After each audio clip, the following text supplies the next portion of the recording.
Assalamualaikum warahmatullahi wabarakatuh. Kami dari kumpulan 1 dan pada hari ini kami akan membentangkan tajuk kami iaitu analisa perkembangan dan kemajuan negeri-negeri Selat dari tahun 1826 hingga 1867. Jadi jom saksikan. Assalamualaikum warahmatullahi wabarakatuh dan salam sejahtera.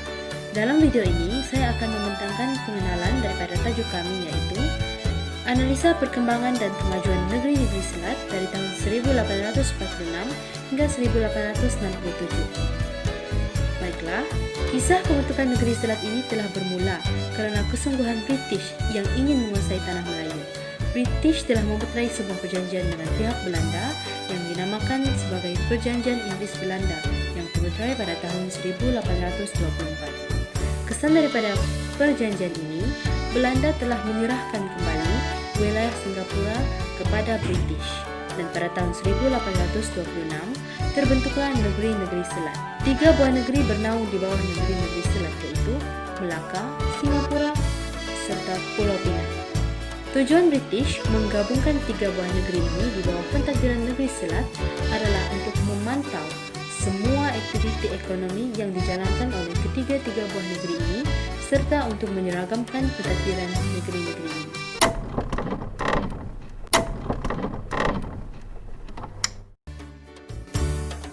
Untuk latar belakang, saya akan menerangkan kepada anda sedikit berkenaan latar belakang negeri-negeri Selat ini. Negeri-negeri Selat ataupun NNS merupakan satu bentuk pemerintahan negeri-negeri jajahan British di Tanah Melayu yang mana pusat pemerintahannya berada di India. Negeri-negeri Selat telah diwujudkan pada 27 November 1826 melalui satu piagam pembentukan negeri-negeri Selat yang dikenali sebagai Charter in Incorporation. Melalui piagam ini, negeri Pulau Pinang, Singapura dan Melaka telah disatukan di bawah satu pentadbiran. Pembentukan negeri Selat turut dikaitkan dengan Perjanjian Inggris-Belanda pada tahun 1824 kerana melalui perjanjian ini, wilayah-wilayah kekuasaan British dan Belanda telah bertukar tangan. Keadaan ini memudahkan British untuk mewujudkan struktur pemerintahan negeri-negeri Selat di Tanah Melayu. Sejak bermulanya pentadbiran negeri-negeri Selat, pentadbiran di negeri-negeri Selat telah berubah beberapa kali, bermula pada tahun 1846 hingga tahun 1857. Negeri-negeri Selat berada di bawah kekuasaan Syarikat India Timur. Pentadbiran pada fasa ini telah ditetapkan bahawa negeri-negeri Selat akan diketuai oleh seorang gubernur dan dibantu oleh seorang resident consular selama tempoh pentadbiran di negeri-negeri Selat. Pada peringkat ini, pusat pemerintahan negeri Selat berada di Pulau Pinang dan kemudiannya berpindah ke Singapura pada tahun 1832. Fasa yang kedua telah dimulai pada tahun 1858 sehingga tahun 1867 dengan negeri-negeri Selat berada di bawah pejabat di India. Pada fasa ini, pelbagai penguatkuasaan undang-undang yang diperkenalkan oleh pihak British telah dibawa masuk ke negeri-negeri Selat bagi dikuatkuasakan. Walau bagaimanapun, setelah beberapa lama negeri Selat di bawah pejabat India, negeri-negeri Selat telah mendapat kurang perhatian daripada pemerintahan di India yang menyebabkan para pedagang merasa tidak puas hati kerana perdagangan mereka terjejas.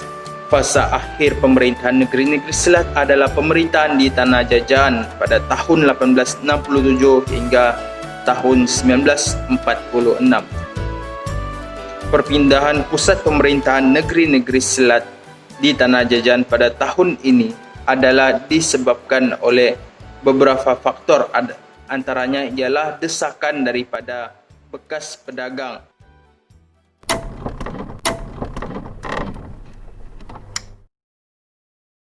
Assalamualaikum dan salam sejahtera. Saya Masyid binti Jeffrey di sini bagi menceritakan kemajuan yang berlaku di negeri-negeri Selat. Pulau Pinang merupakan negeri yang pertama sekali menerima pengaruh pentadbiran di negeri-negeri Selat.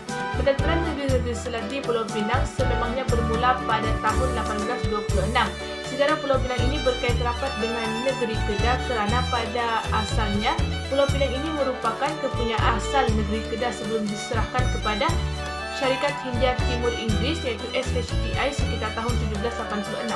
Terdapat banyak kemajuan yang telah berlaku di Pulau Pinang ini semasa penubuhan negeri Selat. Antaranya ialah Pulau Pinang pernah dijadikan sebagai sebuah pelabuhan bebas dan perdagangan bebas oleh pihak British.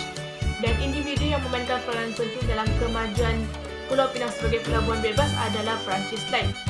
Pelabuhan bebas ini sebenarnya telah wujud di Pulau Pinang sebelum pembentukan negeri-negeri Selat lagi. Namun perkembangannya berlaku sebelum dan semasa pembentukan negeri-negeri Selat, dan ia itu seiring dengan perkembangan penubuhan di Singapura. Faktor yang menyebabkan Francis Light ingin memajukan Pulau Pinang sebagai pelabuhan bebas adalah disebabkan oleh keinginannya untuk menguasai kekayaan di tanah Melayu. Selain itu, Francis Light juga berkeinginan untuk mengimbangi perdagangan di negeri China kerana beliau sedar dengan menguasai kekayaan tanah Melayu seperti biji timah, lada hitam dan lain-lain bahan mentah, ia dapat mengimbangi perdagangan di negeri-negeri China. Di samping itu, kemajuan yang dibawa oleh Pulau Pinang antaranya ialah penubuhan maktab perubatan di tanah Melayu yang melalui perkembangannya di negeri Pulau Pinang sekitar akhir abad ke-18, dan perkhidmatan perubatan yang pertama dilakukan di pulau ini adalah daripada seorang kaki tangan perubatan tentera. Dan sepanjang abad ke-19 terdapat 4 skim latihan kaki tangan perubatan yang telah diwujudkan di negeri-negeri Selat, dan 2 daripadanya adalah semasa pentadbiran SHTI. Dan terdapat juga cadangan pertama untuk mengurangkan masalah kekurangan kaki tangan perubatan, iaitu dengan memberi latihan perubatan kepada anak-anak tempatan di Pulau Pinang, iaitu daripada Penang Free School yang akan menjadi perantis jabatan perubatan di Pulau Pinang. Dan akhirnya pembentukan negeri-negeri Selat pada 1826 ini telah menyatukan perkhidmatan perubatan di Pulau Pinang, Singapura dan Melaka di bawah penyediaan berpusat di Pulau Pinang sebelum ia dipindahkan ke Singapura pada 1835. Selain itu, Pulau Pinang juga pernah mencapai tahap kemajuan di mana ia pernah menjadi sebuah pusat perkembangan institusi percetakan di tanah Melayu sehingga yang berlanjutan sehingga Perang Dunia Kedua, iaitu pada tahun 1942.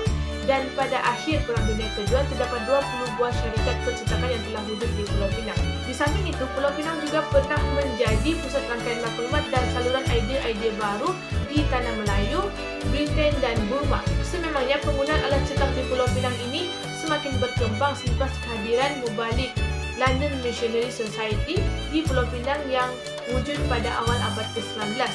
Dan pada akhir abad ke-19, iaitu sekitar tahun 1880-an, penggunaan mesin cetak ini semakin mencapai tahap kemajuan yang besar, di mana ia telah dikuasai oleh beberapa buah syarikat percetakan milik pengusaha persendirian.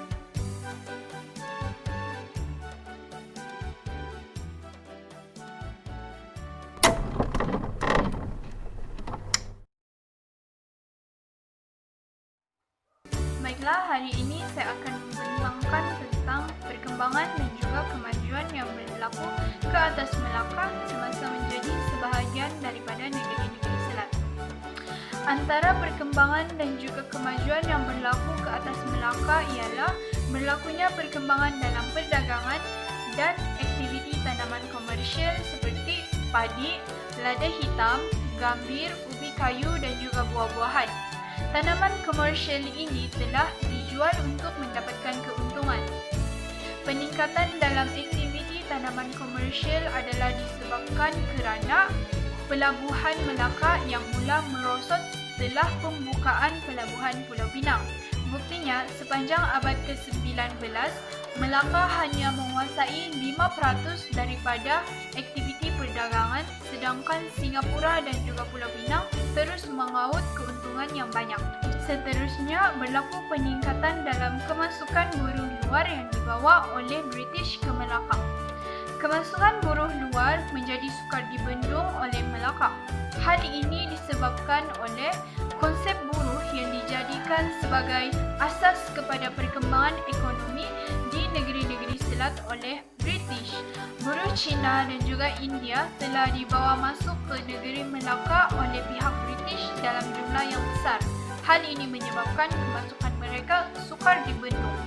Seterusnya, kemasukan buruh luar juga telah mencorak sosio-budaya yang ada di Melaka pada hari ini.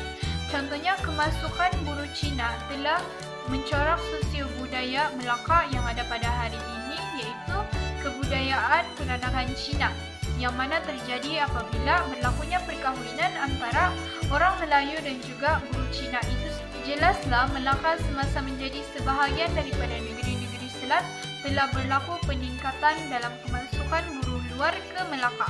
Natijahnya, semasa Melaka berada di bawah negeri-negeri Selat, dapat dilihat telah berlaku banyak perkembangan dan juga kemajuan, yang mana perkembangan dan juga kemajuan ini telah memberi manfaat kepada pihak British dan juga sebahagiannya telah mencorak sosio kebudayaan yang ada di Melaka pada masa sekarang.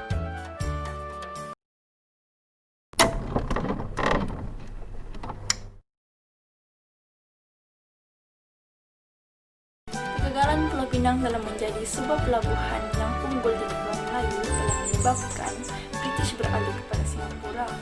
Kegagalan ini adalah disebabkan oleh kebanyakan kapal perdagangan tidak tertumpu di Pulau Pinang, dan Singapura dipilih oleh British karena Singapura menduduki tempat yang sangat strategik, yaitu berada di laluan kelautan Cina India. British dalam membina sistem pertahanan, terutama sekali di muara sungai Singapura, telah menyebabkan kedaulatan dan kepentingan Singapura terjaga. Singapura turut dibangunkan sebagai sebuah pelabuhan yang menyediakan keperluan kapal seperti arang batu. Hal ini demikian karena pada masa ini penggunaan kapal uap dan juga kemudahan lain telah berleluasa.